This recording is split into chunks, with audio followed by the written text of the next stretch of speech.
अगर जीवन की सुंदरता को जीना चाहते हो, अगर अपने जीवन को श्रेष्ठ करना चाहते हो, तो भोजन एक बार छूट जाए, लेकिन रामचरितमानस का पाठ या कुछ चौपाइयां जीवन में प्रतिदिन आपको अपने जीवन में गानी और उतारनी चाहिए। आज की दुनिया की सबसे बड़ी समस्या क्या है आप जानते हैं? या मैं दुनिया को छोड़ दूं, मैं सनातन का दर्शन की बात करता हूं। सबसे बड़ी समस्या है कि हमने रामचरितमानस से दूरी बना ली है। ये मूल समस्या है। पहले जो कुटुंब हुआ करते थे, परिवार हुआ करते थे, सभी लोग एक साथ रहते थे और उस घर में रोज सांझ को और सुबह मानस की चौपाइयां गूंजती थी। जब तक हमारे परिवारों में मानस की चौपाइयां गूंजती रही, तब तक हम एक रहे। और जब से मानस की चौपाइयां गूंजनी बंद हो गईं, हमारे घर बिखर रहे हैं, हम टूट रहे हैं, हम अकेले हो रहे हैं, हम समाप्त हो रहे हैं।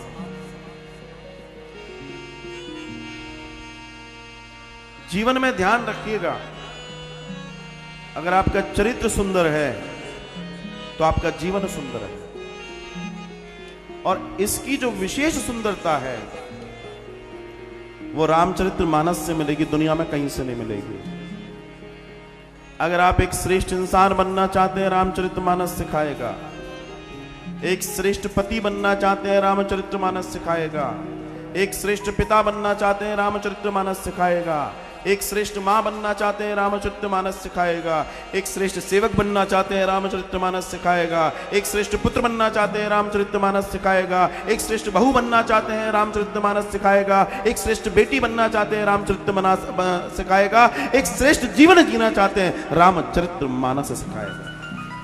कोई और नहीं सिखा सकता, क्योंकि बाहर की दुनिया के लोग तो अपनी बात बुलवाने के लिए आपका निर्माण कर रहे हैं, आपका निर्माण कर रहे हैं।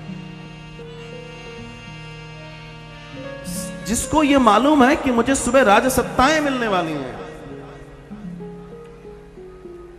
जिसका नगर भ्रमण हुआ है, राम राजा तेरी जय हो के गुंजारे जिसने सुन लिए हों, जिसका कुछ घंटे बाद राज तिलक होगा, वो अयोध्या का राजा हो जाता है, उसको यह बता दिया जाता है और उसको बोला जाता है कि तुम अयोध्या के राजा नहीं, अब तुम वन जाओगे। और वो कहता है ठीक है, वो कहता है ठीक है। और विचार कीजिए, उसने एक छोटा सा त्याग किया। उस राजा का बेटा, उस रानी का बेटा, वो राजकुमार एक छोटा सा त्याग करता है, 14 साल के लिए वन जाता है, और जब वन से लौट के आता है तो भगवान बन जाता है, तो भगवान बन जाता है। तुम और हम किसी राजकुमार राम की पूजा नहीं करते। हमारे मंदिरों में आज भी वो वनवासी राम खड़ा हुआ है, जिस भगवान को हम पूजते हैं, और उसी को पूजकर अपने जीवन को दिव्य बनाना चाहिए। लेकिन ये होगा कैसे? अपने मानस को शुद्ध करो। मानस शुद्ध होगा तो चरित्र शुद्ध होगा, और चरित्र शुद्ध होगा तो राम मिल जाएंगे। रामचरितमानस का यही दर्शन, और कोई दर्शन नहीं है महाराज, यही दर्शन है, यही दिव्यता है। आज जो जीवन में भटकाव है, आज जो लोगों के जीवन परेशानियों से लबरेज हैं, उनकी प्रॉब्लम क्या है? पति की नहीं बन रही, पत्नी की नहीं बन रही, बच्चों की नहीं बन रही, कोई किसी की नहीं सुन रहा। Problem, there is a big problem behind it, और वो सिर्फ यही है कि हम लोग मानस से दूर चले गए। एक एक चौपाई मंत्र है, जीवन को जीने का मंत्र है रामचरितमानस का। हम दुनिया में भटक रहे हैं, दुनिया में डोल रहे हैं, लेकिन मूल चीज से दूर जा रहे हैं। और जब हम अपने मूल से दूर चले जाते हैं तो फिर हमारी स्थिति समाप्त हो जाती है। ध्यान रखिएगा, अगर आप अपने जीवन को महान बनाना चाहते हैं, छोटा सा होमवर्क है। आप सबके यहां रामचरितमानस होगा, ना हो तो ले लीजिएगा। और चौपाइयां पढ़ें तो भले ही 2 चौपाई पढ़ें, लेकिन उसके नीचे हिंदी में जो उसका वर्णन लिखा है उसे जरूर पढ़ना, क्योंकि जब तक आप उसका अर्थ नहीं जानोगे तब तक मामला नहीं बैठेगा।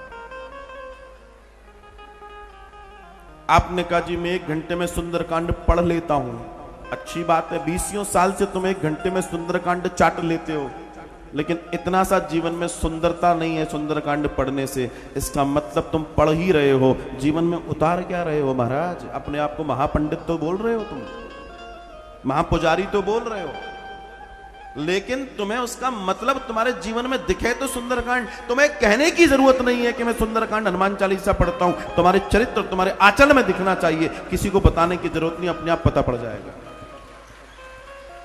किसी को बताने की जरूरत नहीं है। बताता वो है जिसमें कमी होती है। बहुत सारे लोग जी मैं 4 घंटे पूजा करता हूं महाराज। हाँ तो मैं क्या करूं? मैं क्या करूं भाई? तुम 4 घंटे करते हो और कर लो थोड़ी बहुत। तुम 4 घंटे पूजा करो या 4 मिनट करो, फर्क नहीं पड़ता। फर्क इस बात से पड़ता है कि तुम्हारे अंदर वो पूजा दिखे तो सही, तुम्हारे अंदर वो दर्शन दिखाई देना चाहिए, वो दिव्यता। छोटे छोटे आपके जो बच्चे हैं, आपने उनको रेम्स, बहुत सारी पोएम्स और ब्ला ब्ला ब्ला जाने क्या क्या सिखा दिया है। आपने अपने बच्चों को हनुमान चालीसा सिखाई?